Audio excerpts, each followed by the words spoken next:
2023. Well, it's almost over. Which is crazy. I can't believe we're talking about going into 2024 already. Highlights of the year? Like, what was some big stuff happened this year? Some big stuff happened, yeah. So artificial intelligence, we all kind of understand that it's happening and that it's going to change our lives, including for healthcare and longevity. And we will hear about that. Okay, amazing. We had wildfire smoke. You know, here in Canada, in the US, that was something that a lot of places grappled with for the first time. And then also Canada's new alcohol guidelines definitely sent shockwaves throughout Ontario for sure. And yeah, it's so funny. I totally forgot that was this year. Then more recently, I think the fact that Canadian life expectancy for the first time declined 3 years in a row which is really rare from what I understand. Disturbing in the face of all the stuff that you can do, including that Medcan provides, but all the stuff that you can do to prolong life. That's really what Eat, Move, Think is all about. Like, we're always looking for new stuff and new ways to extend your lifespan, extend your health span. And this episode is sort of a lovely little roundup of all of those elements from all of our Medcan experts. So all of you can take a little tidbit from each of their years and use it to optimize your own health and wellness. It's a great year-end episode. Yes, year-end roundup. I'm Chris Shulgin. I'm executive producer of Eat, Move, Think. I'm Jasmine Retch. I'm managing producer of Eat, Move, Think. And in this episode, we have Shaun Francis, CEO and chair of Medcan. We have Dr. Peter Nord. He's the chief medical officer at Medcan. We have Leslie Beck, director of food and nutrition at Medcan. Yes, we have Andrew Miners, the clinical and operations director of sports therapy, rehabilitation, and fitness. That title is always changing and it's always long. I nailed it though. Okay, Jennifer Baldachin, she's the Mind Station team lead. Allison Hazell, she's the director of clinical innovation. And Dr. Jennifer Zelovitzky, clinical director of the menopause and perimenopause program. Yeah, she's a new addition. She's the only one that wasn't featured in last year's episode because she's new at Medcan this year. So. Okay, amazing. Jazz, you played the key role in producing this episode. And so can you talk a little bit about the structure in this episode? Yes, totally. So we'll be guiding you through sort of 3 questions that all of these experts have tackled. Firstly, they'll be talking about what was the one thing when it comes to health and wellness that stuck with them the most. Maybe it's something they learned, maybe it's something they tried. What is the one thing that is most surprising or interesting from 2023? Then we'll be hearing if they could only give one tip to their listeners, what would that number 1 tip be? Oh, cool. So take notes in that one. Okay. And then lastly, we have what wellness trend will you be looking forward to in 2024? So hopefully we'll get a lot of new episode ideas from that section. Amazing. Okay. Yeah, absolutely. That's great. So we're going to hear first from Shaun. What was the one most interesting thing that he learned about his own health and wellness this year? Let's get to it. You know, one of the best experiences I had this calendar year was spending 5 days on the Continental Divide in Montana. We carried over 50 pounds, close to 100 pounds in our rucksacks. And then we were, you know, completely cut off. So for me, you know, being totally detached from, you know, the digital world and everything I need to worry about as a business leader, it was just a real opportunity to meet people at a different level. When you spend that amount of time with them, you would just never otherwise get in any other type of life experience. The importance of switching it up from Shaun. Okay, that's cool. Next up, we have Dr. Nord, and he's launching into sort of a sleep theme we've got going on here. We'll be hearing from other experts as well about sleep. All right, cool. So we've been talking a lot on the various podcasts and our byline of Eat, Move, Think. I'm kind of thinking next year is going to be Eat, Move, Think, Sleep. How's your own sleep? Getting there. I've been working on it actually this year. So, you know, sleep is interesting. It's both a cause and an effect of bad health. So if your health is a bit off, if you're under stress, you're not going to sleep so well. But also if you're not getting enough sleep, you're not going to perform as well as you should be the next day. So sleep is really interesting. And there's a lot of really interesting research going on in that area. Here's Allison Hazell on the importance of sleep. Kind of went deep in this topic as we were launching our home sleep study program. My background is in genetics, but in learning about sleep, there was like a parallel between, you know, sleep and DNA to me in terms of the fact that it's just foundational to every single aspect of your health and how important sleep is. And I think generally we're learning about that, but that's been my biggest take home this year. It's, it's not the best. I'm doing all the right things in terms of I leave my phone downstairs and I read a book before I go to bed. I notice a big difference if I work right before I go to bed. I will wake up thinking about emails and presentations and things like that. The kind of next phase of our sleep program will be cognitive behavioral therapy for insomnia. And so I think that may be a program that I explore myself personally when we get it.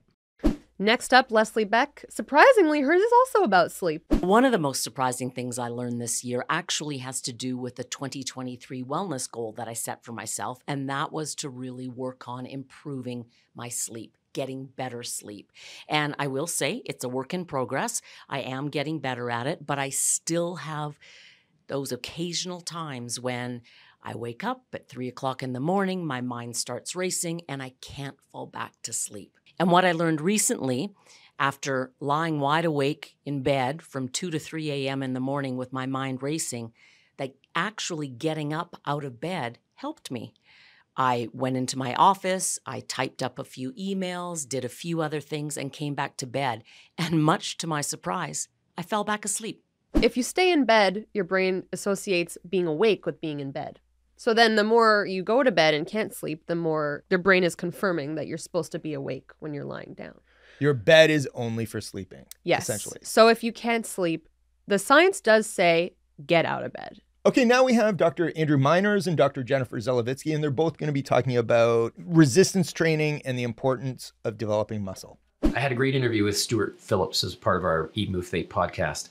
And one of the things that was confirmed recently with the research is how much time you need to spend in the gym to get a strength gain or a hypertrophy gain, which is muscle growth. You can get these gains in strength and hypertrophy from hitting the gym and doing resistance training twice a week, which is great for me because as someone who's trying to fit things into a busy schedule of home life, work life, that I don't have to chastise myself if I don't get into the gym 5 days a week. Now, again, you probably need to do more active things and more regular fitness training if you're an athlete or have a specific sport goal. But for the average Joe who just wants to stay fit, getting in the gym, doing some resistance training twice a week, combined with other physical activity, is a way for you to get your minimum goals of fitness training in a course of a week without having to formalize something on 3 or 4 or even 5 days a week. The most interesting thing that I have definitely incorporated into my routine is a lot more resistance training and strength training.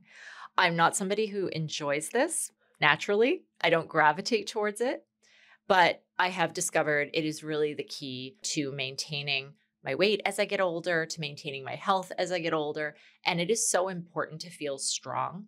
We spend so much of our life exercising to get smaller, I think particularly as women, but we really have to exercise to get stronger and start thinking almost like a teenage boy when they go to the gym. They're trying to bulk up. They're trying to get stronger. They're trying to get some muscle and some tone. And so that for me has been the really big takeaway that I've been incorporating into my life. And it's had really good results for me. What sort of resistance training do you like to do? I do a lot of body weight resistance, a lot of squats, a lot of light weights with lots of repetition, because again, I don't really gravitate towards the heavy weights. I'm not trying to hurt myself. I'm not trying to prove anything. I'm not giving, Arnold Schwarzenegger a run for his money or anything. I think it's just about feeling empowered, feeling strong, feeling like I can run up a flight of stairs without my legs giving out on me. And I know that as I continue to age, that will become more and more of an important priority for me. So we'll close out this first section with Jennifer Baldachin. She's the MindStation team lead at Medcan, and she's talking about ways that you can expand your relationships with others. I think the importance of asking open-ended questions, not making assumptions or trying to mind read somebody else's experience. Through my experiences, I've heard lots of different stories, and I always think I know where the person's going to go. But it's really important to just be curious. And you can take that into your professional life, but you can also take that into your personal life as well. So when somebody comes home and is talking about their day, don't make assumptions that you know how that person's feeling. Be curious and ask lots of open-ended questions and see what they want to tell you. If someone was telling me they were having a bad day, I could make the assumption of what that could mean. Say somebody said they didn't like their job. I could turn around and say, yeah, you say you never liked that job. You should have left a long time ago. Instead, I could turn it around and say, what happened today? What made it a bad day? and then see where they take it. And it could be something completely different, something I hadn't thought of before, that opens up a conversation. And then that other person knows that I'm listening, as opposed to making assumptions where I close the door on the conversation. And then the other person has to try to explain themselves to me. Where if I just ask open-ended questions, then they don't have to try to win me over. They're just telling me what happened. And then they understand I care. Relationships were such a big theme this year. I think this year, 2023, was the year that we learned social connection can be as important to your health as the decision to smoke or not smoke, which is just that's startling. And I think that helped us all understand the importance of social connection this year. Yeah, and another way we're expanding our understanding of our own, health and wellness. Amazing. Okay, so let's get to the next question. What is that, and who will be talking about it? I've asked all the experts to reflect on their year, all of the tips that they've been giving Medcan clients and eMove Think listeners. If they could just give one, what would it be? I made them all pick one. I do try to prioritize my sleep over anything else. I won't wake up early and compromise my sleep for a workout. But I will say, going back to Montana, some of the best sleeps of my year, despite the fact we were very worried about grizzly bears. Every time I did wake up, I'm like, was looking for that those two eyes, peering at my sleeping bag. So when you're out on the Continental Divide, I know it was the sound of the wind and the trees.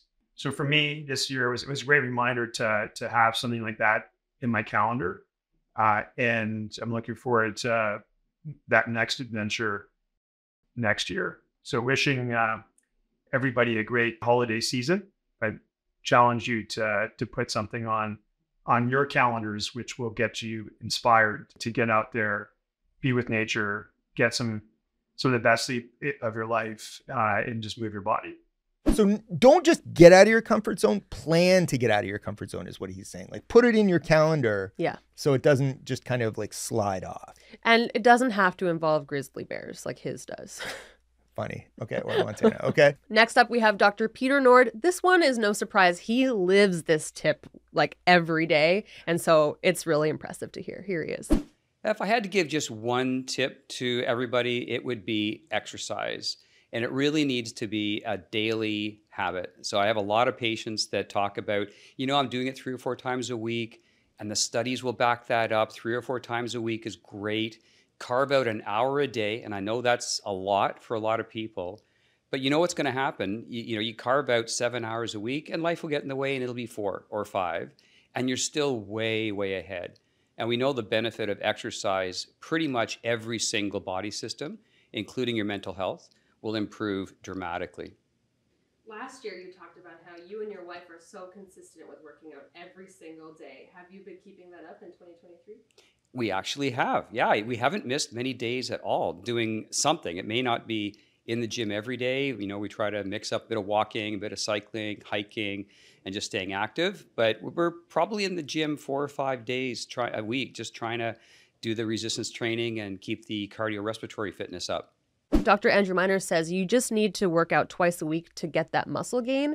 But if you can work out every day, the benefits are really amazing. Well, isn't Nord talking about exercise overall, which could also include cardiovascular exercise like running or walking? Great point. Yes. And Dr. Miners is talking about actual resistance-based exercise. Yes, so muscle growing exercises. So I think Dr. Miners would agree you need to do cardiovascular exercise other days besides just those 2 days. That's a great point, yeah. Okay, so let's hear from Dr. Andrew Miners. Let's do it. My number one tip for anybody that I implemented this year too is to schedule fitness. Ad nauseum, I've drank the Kool-Aid, I've read the research. I know how important fitness is to healthy longevity and lifespan and also health span.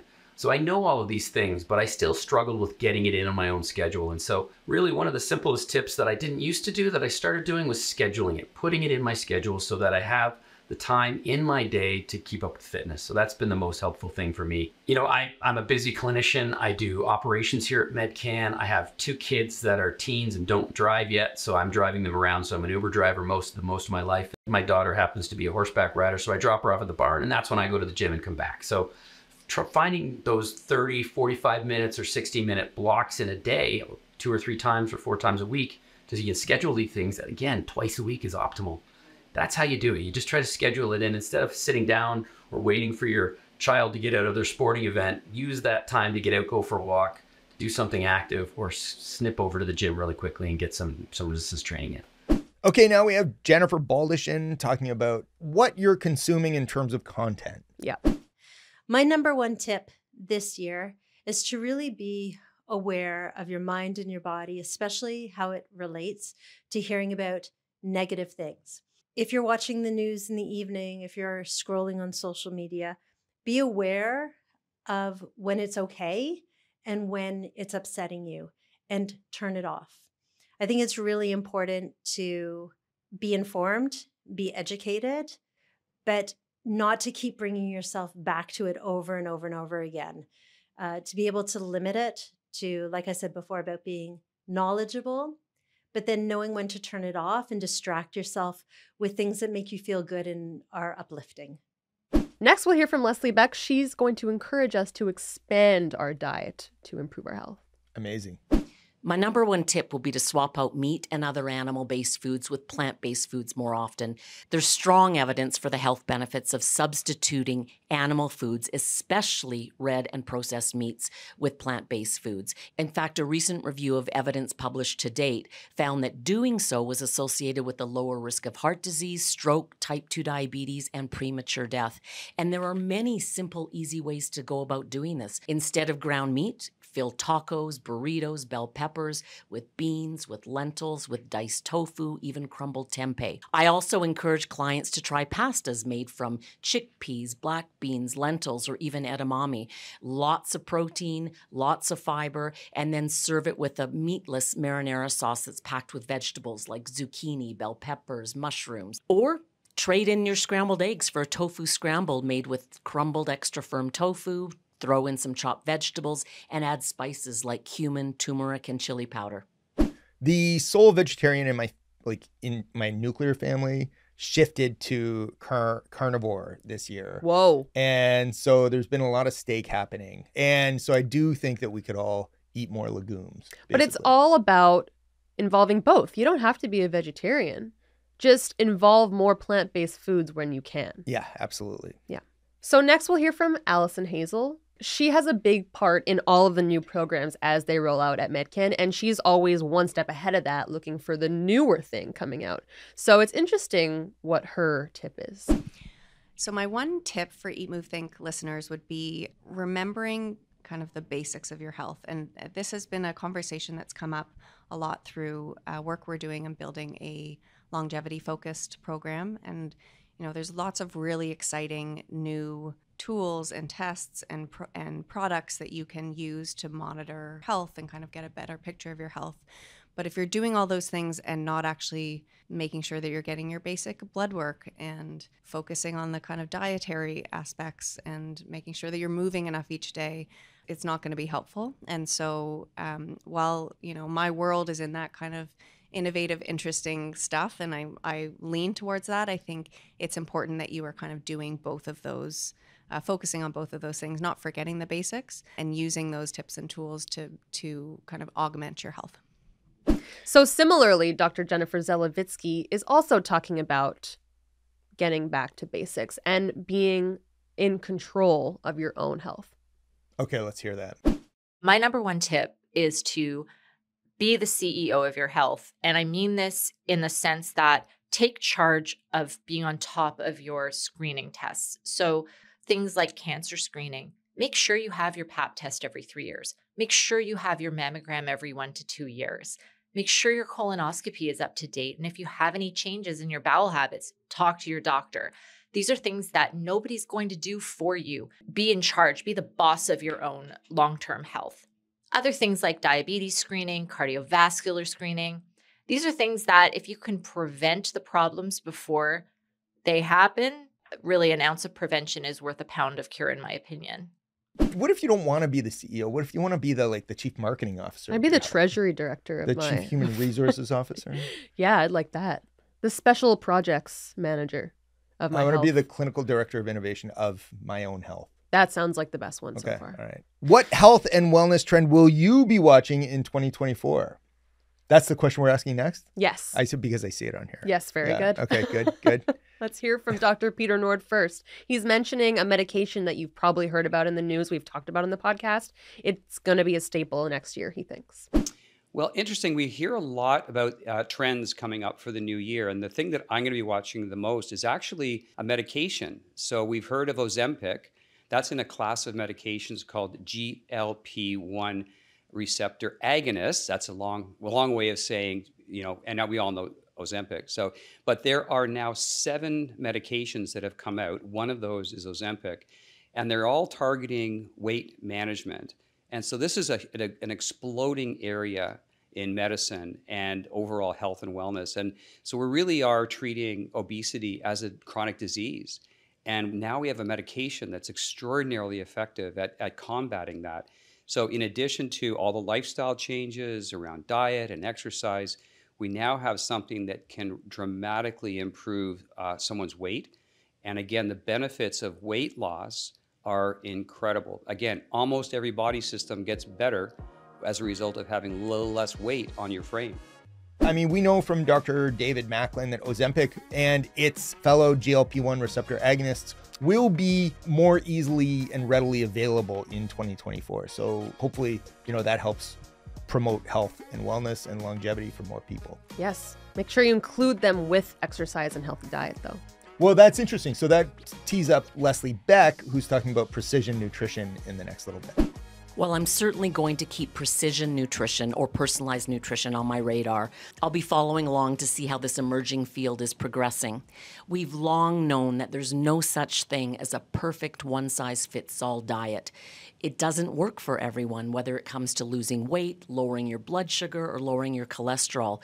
We all respond differently to certain foods, to certain diets, and that's based on our genetics, it's based on our unique microbiome, it's based on other factors, lifestyle factors, including sleep, including stress. Last year, the U.S. National Institutes of Health awarded $170 million over 5 years for a very large precision nutrition study involving 10,000 participants of diverse backgrounds. The study is looking at individual responses to different diets and is doing that by looking at interactions between our genes, our microbiome, our metabolism, and other individual factors as well. And it will then use artificial intelligence to develop algorithms to predict individual responses to foods and diets.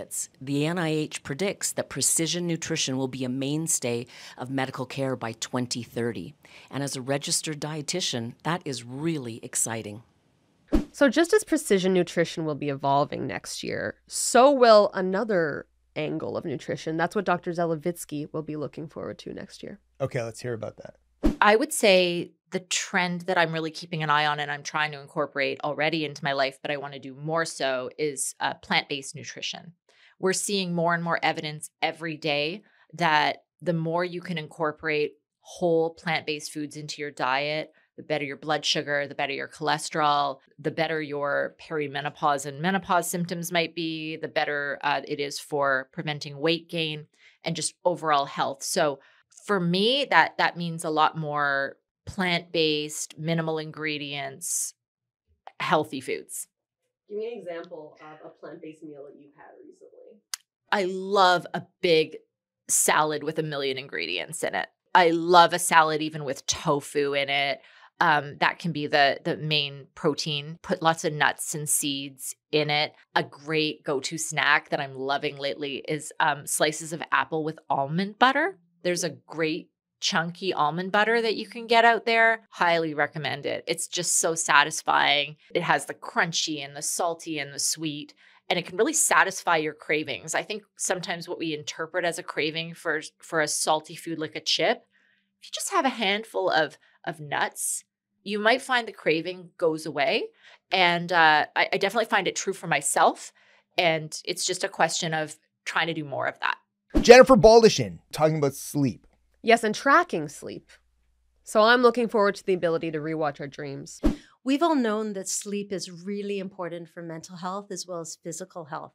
But I think more and more companies as well as individuals are understanding the importance of sleep. Technologies like the Oura Ring, the Apple Watch, the Fitbit. Everybody's tracking sleep, which is giving you an awareness, giving you an understanding of certain patterns.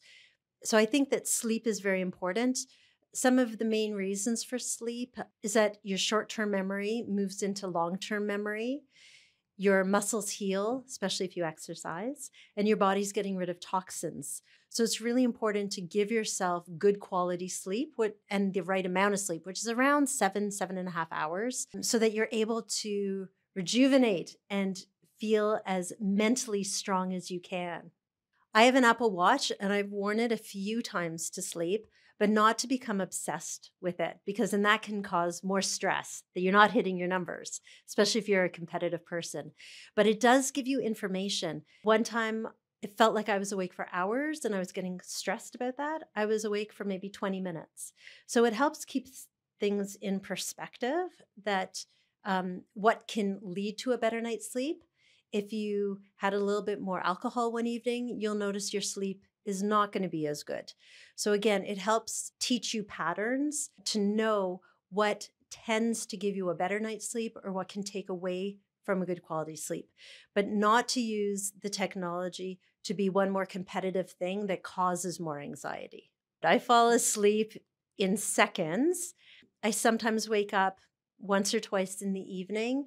And if I notice that my mind starts to go places I don't want it to go, then I'll do progressive muscle relaxation, where I'll start at the top of my head and I'll try to think about relaxing my forehead, feeling the heaviness in my eyelids, feeling my jaw, my neck relax. And you go muscle by muscle by muscle, just sinking into the mattress.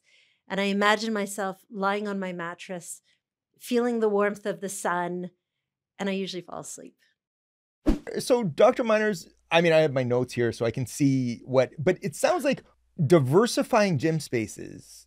So, like what? Like getting more interesting stuff in there? Yeah, just expanding what a gym space looks like and means, which will also expand your options when it comes to exercising. So the health and wellness trend that I'm watching now and into 2024 is gym space design. What we're seeing in the fitness world is an integration of wellness space with fitness space, and a trend away from the historical or traditional gym where you've got a room full of a bunch of weights and machines and you got your cardio equipment over here and your resistance training over there, and very segmentalized, to having space that is more welcoming, more functional. When I say functional, meaning a space that can be used for multiple modes of exercise, as opposed to here's your treadmill area, here's your resistance training area, as well as to make it a more healthy environment from a visual perspective, from a sound perspective, from a light perspective. So I'm interested in all of that and how that's developing and integrating wellness aspects or recovery aspects to health and wellness as part of a fitness regime. And so, Medcan, we've got a great, fantastic gym here. We're looking at ways to improve that space for the health and well-being of our clients. The benefits of a more versatile space, whether you're working with a personal trainer or whether you're working out on your own,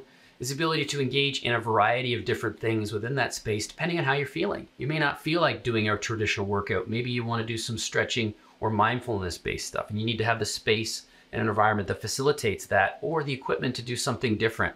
And that's a value add because it can give you a mental refresh as well as a physical refresh. CrossFit really did open the vista for what constitutes exercise.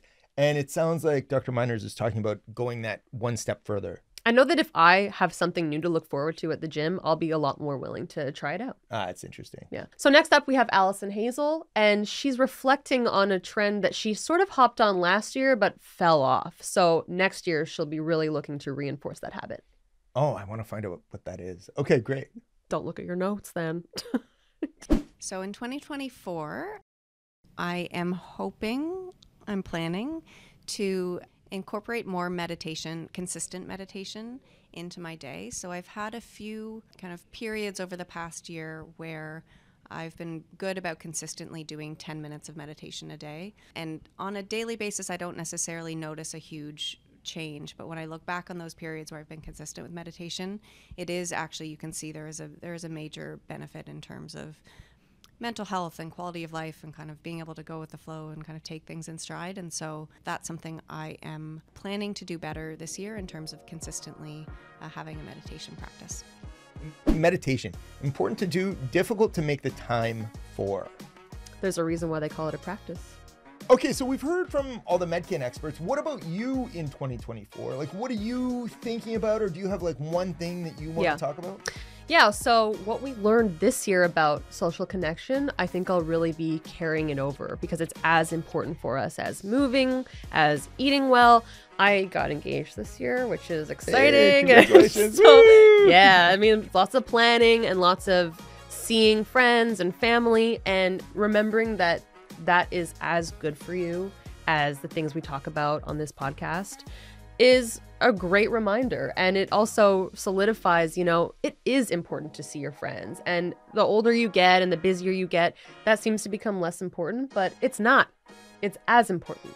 Oh, that's interesting. What about you? I do various like strength training things, but I want to get more, I want to plan it more and be more intentional about it in 2024 and just, schedule those gym visits in a way that I haven't in the past.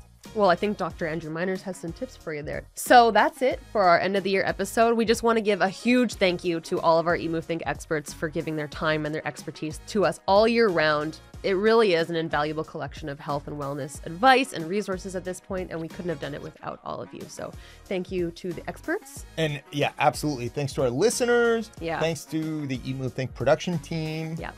That was CEO Shaun Francis, Chief Medical Officer Dr. Peter Nord, Clinical Director of Food and Nutrition Leslie Beck, Clinical and Operations Director of Sports Therapy, Rehabilitation, and Fitness Dr. Andrew Miners, MindStation Team Lead Jennifer Baldachin. We have Allison Hazell, she's the Director of Clinical Innovation. And last but not least, Dr. Jennifer Zelovitzky is the Clinical Director of Menopause and Perimenopause at Medcan. Very impressive. That was great. That was amazing.